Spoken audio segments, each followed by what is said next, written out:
Hello दोस्तों, मैं नीतीश कुमार आप लोग को स्वागत करता हूं आपके अपनी यूट्यूब चैनल पर। तो चलिए हम लोग जो बौद्ध धर्म जो पूर्वावलोकन सीरीज का था, अगला जो चैप्टर था उसमें बौद्ध धर्म, तो उसको हम लोग एक नोट्स के तौर पर एक वीडियो डाल दिया है।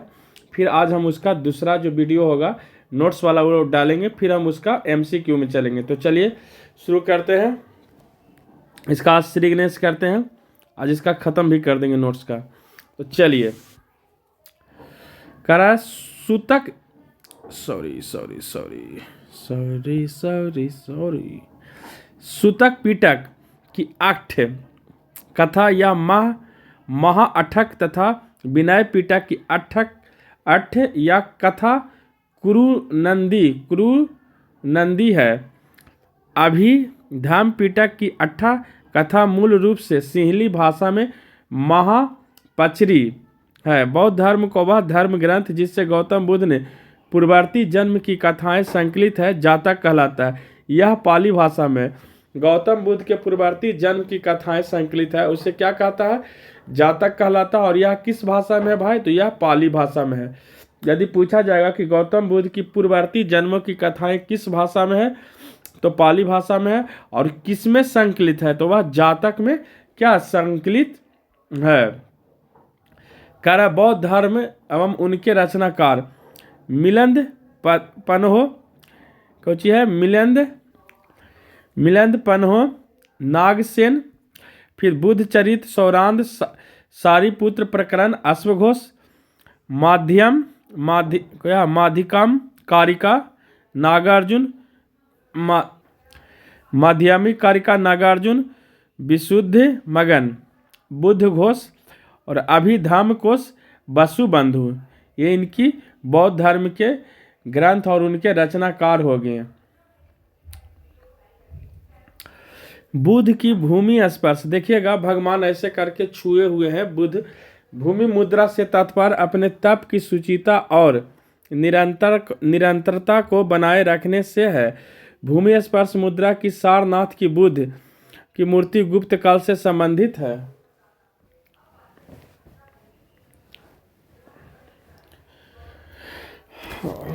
कमर में इधर दर्द बहुत होता है।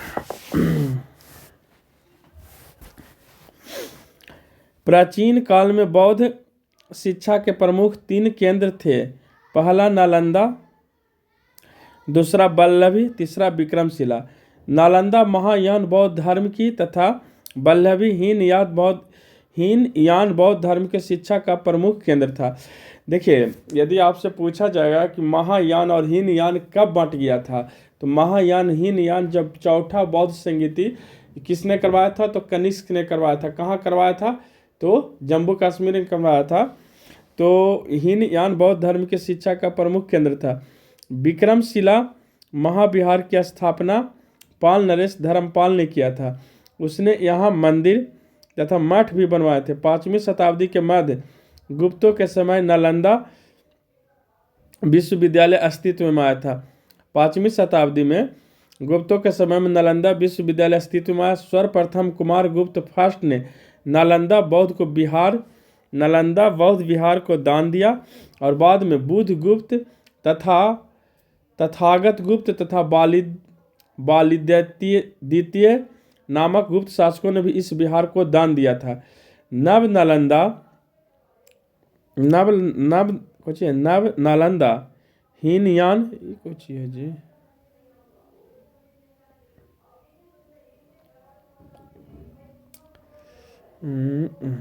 अच्छा, अब इधर आ जाएगा। नव नालंदा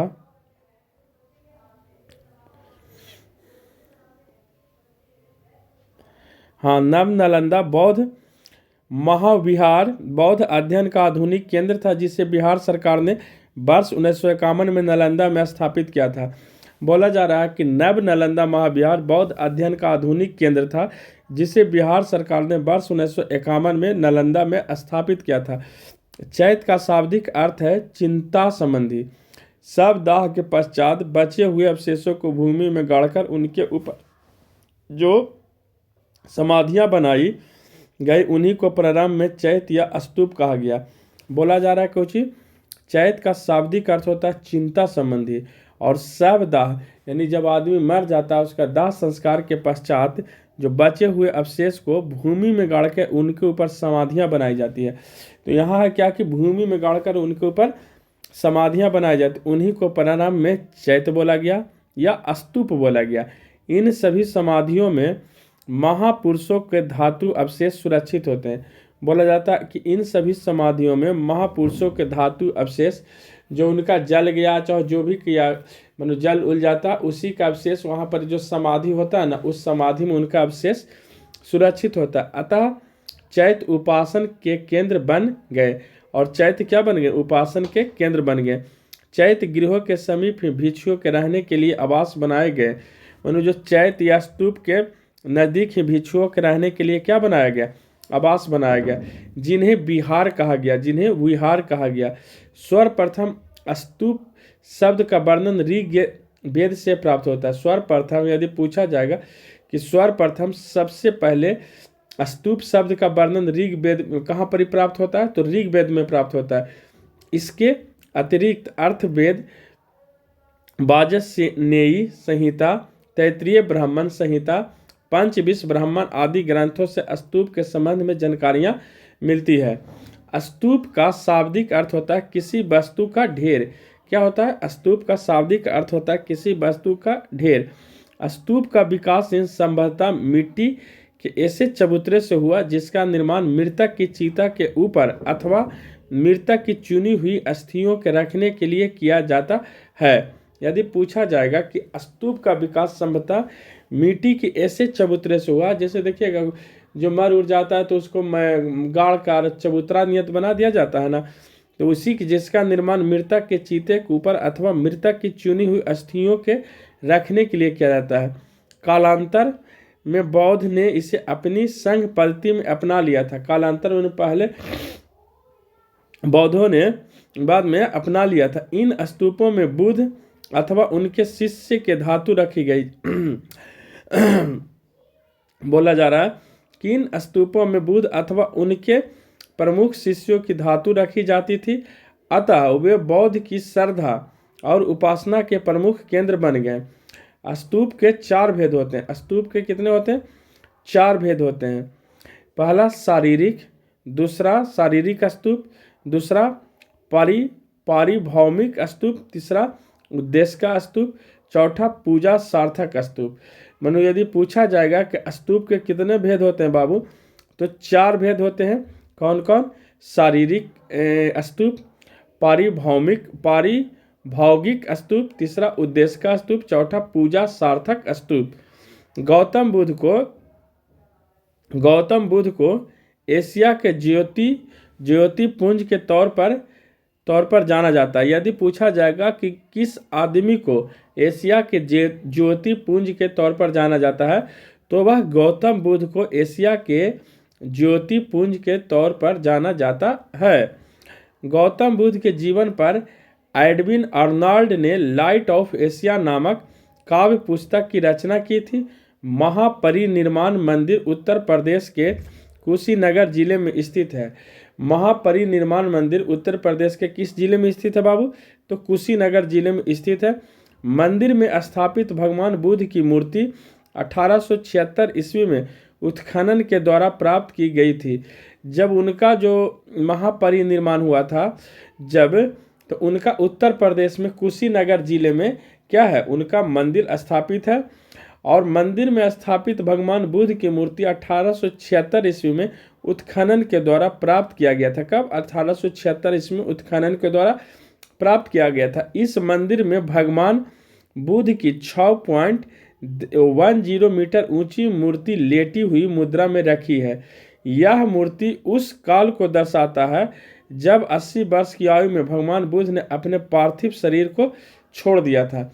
इनका जब अंतिम उपदेश भी यही दिए थे।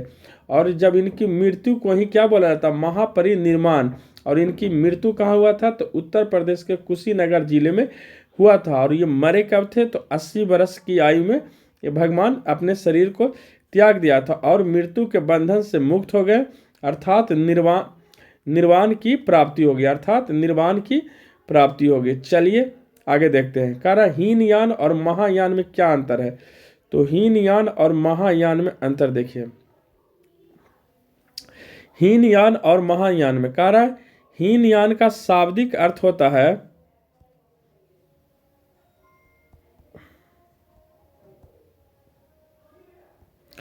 हीनयान का शाब्दिक अर्थ होता है, क्या होता है इसको रुकिए मिटाते हैं।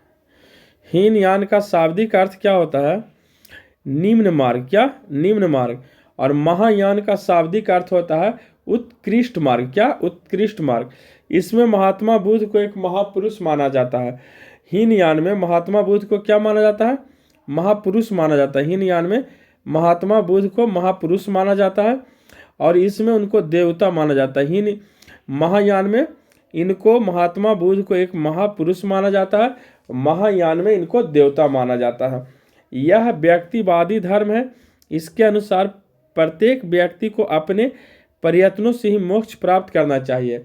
बोला जाता है कि यह हीनयान में बोला जा रहा है कि यह व्यक्तिवादी धर्म, इसके अनुसार प्रत्येक व्यक्ति को अपने प्रयत्नों से ही मोक्ष प्राप्त करना चाहिए। यह हुआ हीनयान। और महायान बोल रहा है कि इसमें परोपकार एवं पर सेवा पर बल दिया गया। इसका उद्देश्य है समस्त मानव जाति का कल्याण, समस्त मानव जाति का कल्याण। यह मूर्ति पूजा एवं भक्ति में विश्वास नहीं करता है। हीनयान जो होता है मूर्ति पूजा और भक्ति में विश्वास नहीं करता है। यह आत्मा एवं पुनर्जन्म में विश्वास करता है। महायान होता है जो आत्मा और पुनर्जन्म में भी विश्वास करता है। इसकी साधना पद्धति अत्यंत कठोर है तथा यह भिक्षु जीवन का समर्थक है। जो गौतम बुद्ध ने जो किया था वही हीनयान वाला है, महायान बाद में बनाया गया। तो गौतम बुद्ध ने अपना जो जीवन की 8 वर्षों तक तपस्या करके उन्होंने ज्ञान की बोधि वृक्ष के नीचे उनको ज्ञान प्राप्त हुआ था। घर वो कब त्यागे थे, तो 29 वर्ष की उम्र में अपनी पत्नी को सोते हुए छोड़कर, उनकी पत्नी का नाम था यशोधरा, बेटा का नाम राहुल। तो 29 वर्ष की उम्र में वो घर को त्याग दिए थे। 6 वर्ष के बाद बोधि वृक्ष के नीचे 35 वर्ष के आयु में गौतम बुद्ध सिद्धार्थ से वह गौतम बुद्ध बन गए। तो 35 वर्ष की आयु में उन्होंने क्या किया, उनको ज्ञान प्राप्ति हुआ कहाँ, बोधि वृक्ष के नीचे गया में जो पेड़ था उसी के नीचे 35 वर्ष की आयु में, मतलब 6 वर्ष के बाद उनको वह सिद्धार्थ से गौतम बुद्ध बन गए थे। इनके सिद्धांत सरल एवं सर्वसाधारण के लिए सुलभ है। इसमें भिक्षु के साथ साथ समान उपासक को भी महत्व दिया जाता है। महायान में बोला जा रहा है कि इनके सिद्धांत सरल एवं सर्वसाधारण के लिए सुलभ है। इसमें भिक्षु के साथ साथ समान उपासक को भी महत्व दिया जाता है। इसका आदर्श अर्थ पद को प्राप्त करना है। इसका आदर्श बोधिसत्व है, क्या है, बोधिसत्व है। इसके प्रमुख संप्रदाय हैं वैभाषिक और सैद्धांतिक। इसके प्रमुख संप्रदाय हैं शून्यवाद, माध्यमिक और विज्ञानवाद और योगाचार। ये हुआ आपका हीनयान और महायान में क्या अंतर। तो हीनयान जो है मेन रूप से गौतम बुद्ध की बातों को फॉलो करता है और महायान भी गौतम बुद्ध वाला बौद्ध धर्म है। बाकी इन्होंने गौतम बुद्ध को क्या मान लिया, देवता मान लिया। और इनका उद्देश्य है कि समस्त मानव जाति का पर सेवा पर बल दिया जाता है और समस्त मानव जाति का कल्याण का बात करता है। यह आत्मा और पुनर्जन्म में भी विश्वास करता है और इन्होंने भिक्षु के साथ साथ समान उपासकों को भी महत्व दिया है। तो यही हीनयान और महायान में अंतर है। और है जी, चलिए तो नोट्स इसका खत्म हो गया। इसको अगला वीडियो में हम लोग इसका MCQ लेकर आएंगे। तो चलिए आप लोग अपना वीडियो को ज़्यादा से ज़्यादा लाइक करिए, शेयर करिए। यदि चैनल पर नए हैं तो चैनल को सब्सक्राइब कर लीजिए। फिर हम लोग इसका ऑब्जेक्टिव लेकर आएंगे। तब तक के लिए आप लोग खुश रहिए, मज़े में रहिए। जय हिंद, वंदे मातरम।